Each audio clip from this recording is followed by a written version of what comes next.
বন্ধুরা, জ্যোতিষ বিশ্বের পক্ষ থেকে অসংখ্য ধন্যবাদ। আজ আপনাদের বলবো শঙ্খ চিহ্ন বা ফাঁস চিহ্ন। এই চিহ্ন একটি মাত্র আঙুলে থাকলে সংশ্লিষ্ট ব্যক্তি সুখী হয়।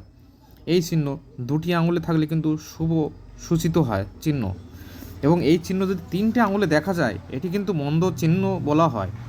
এই চিহ্ন যদি চারটে আঙুলে থেকে থাকে তবে কিন্তু সেটা খুব ভালো সূচক হিসেবে ধরা হয়।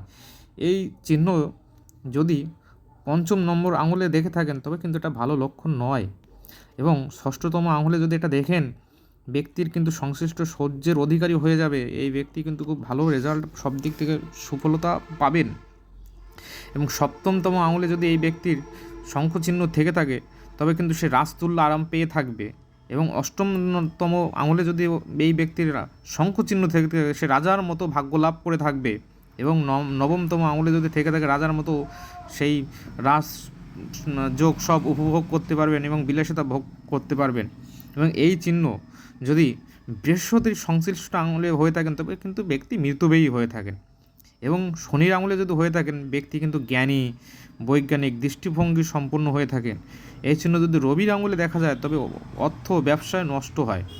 এবং এই চিহ্ন